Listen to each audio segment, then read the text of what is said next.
Hi guys, and welcome back, and welcome to another video. One where I am very excited for a very good friend of mine. You might be aware of my friend Josh Webster. Well, he has only gone and bought a brand new 2018 Nissan GTR.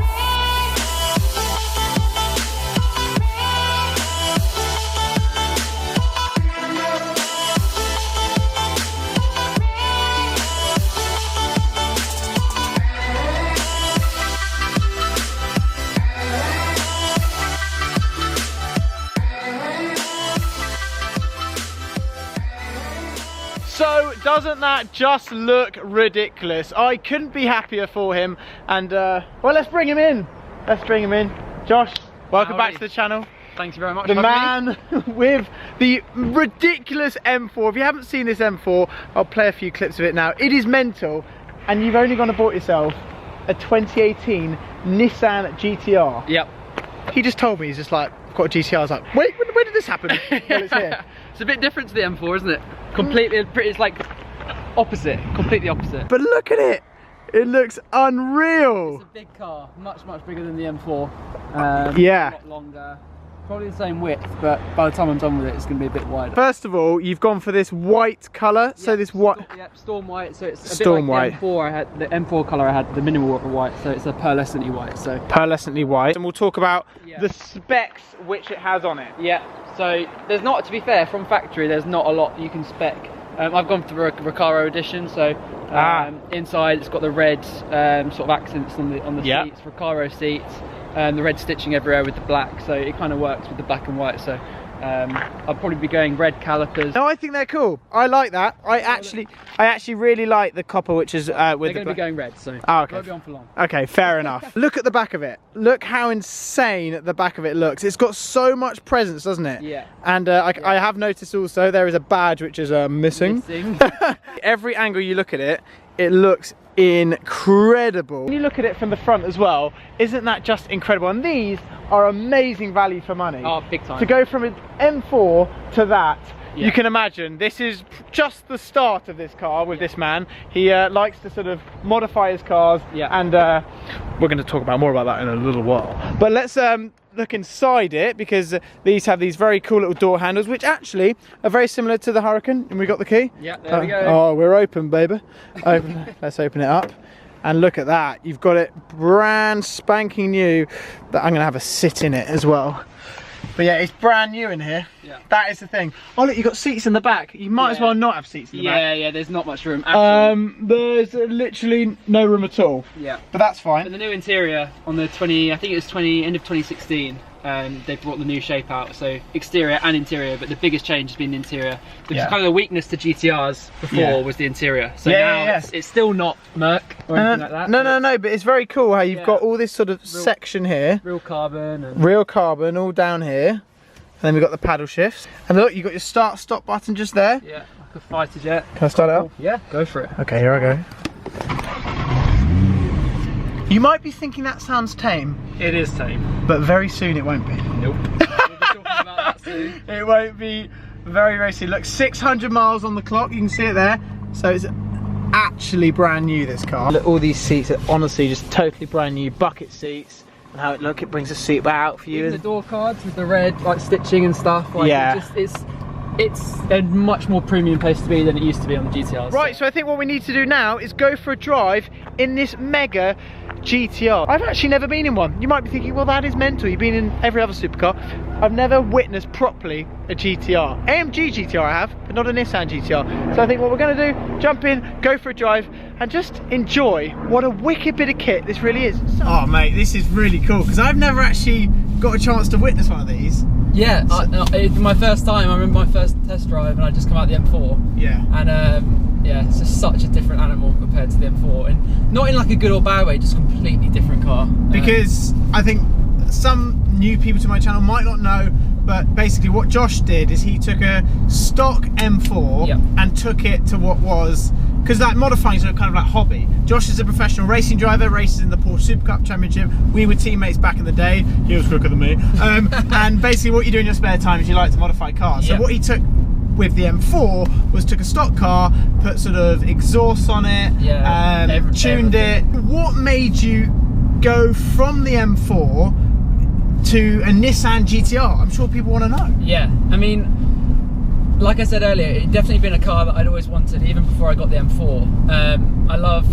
I mean, it's getting kind of old tech now, that the cars have been out for nearly 10 years, especially to the UK market, but I think it's just like kind of bang for buck performance. Like, it's mad, and people are probably wanting to know, how does this compare against the M4 when it was tuned? And I genuinely think this is quicker.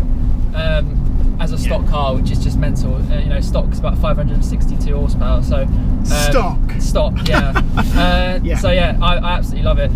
It's just been a car I always wanted. Four-wheel drive. Like, a lot of people think if you're a racing driver or a driver, you would only get a rear-wheel drive car, and I just think that's completely wrong. This car handles like insanely. I haven't really pushed it. It's due to have its run-in service at 1,200 miles. It's only kind of halfway through its running in. So you've got to go easy now. Got to go easy, yeah. So what is it? So there are a few things that you can't do. Yeah. So you've told me a few. Tell them a few things which you can't do. This is mad. Well, basically Nissan are quite relaxed. I actually asked them, what can I not do? And they said, just try, and they actually used the word try because they know how hard it is, but try not to go above 4,000 RPM, no harsh acceleration, top speed, don't go anything near it. Just have kind of some mechanical sympathy, really. And the biggest one is don't touch traction control. You turn off traction control, it immediately voids your warranty, and they'll plug in and they'll know that you've turned it off. So yeah, I'll make sure. No. You have things planned. Yep. And let's talk about it. Let's talk about it. Talk about what you've got planned. Yeah. So the first thing, when I picked the car up, and especially when I test drove it, you kind of get a 5% feeling of what it would sound like with a proper exhaust. Yeah, because when you started it up this morning, I was like, I think part of me, because I've been surrounded by supercars quite a lot, you're waiting for a wah. Yeah. But it's not. It still sounds like a GTR. You know it's a GTR. You know it's a GTR, and you also know that when you actually put an exhaust on it, what it's going to sound like. I'm going with an Armytrix exhaust system. So Armytrix exhaust system, which I've spoken to Armytrix. We've sorted something out, and I'm going with their 102mm stainless steel race wide pipe. Oh my god! Anything to the colour? You're going to leave the colour? A lot of people have asked me, am I going to get it wrapped straight away? And I don't think so. I think I'm just going to PPF the front, but I think next year maybe a crazy colour, summer colour. Yep, summer colour, always good for a crazy wrap. Yeah. Pink, purple? Purple, chrome purple maybe? Well, we've done that. No, it won't go that way. Let's talk about power, because it's 580 brake. Yeah. You can make these cars into absolute animals. We've already spoken to some GTR owners, and whatever power you go to, you just want more and more and more. Right. I think it depends how far you want to go. I obviously don't have the money to throw 1,000 horsepower at it. Even 800-900 means you have to start doing forged internal. I did speak to Albert at Night Racer. They do the KR 650 pack, and the 650 obviously means 650 horsepower, but with the latest generation of GTRs, whatever it is with the software or the timing, they actually gain a lot more, and they're just under 700 horsepower. So that's the first step. No. That's what I'm gonna be doing. Right. Okay. Yeah. So you're not gonna make it 1,000 horsepower. No. You're gonna stick to 700. No. Yeah. You want to make the summer to get your wrap. Yeah. Exactly. Yeah. I think we're gonna do the whole lot in one hit. So it's gonna be exhaust, tune. The flame map is gonna be absolutely nuts. So that's obviously GTRs are renowned for their flames on YouTube and stuff like that. So hopefully I can join the party.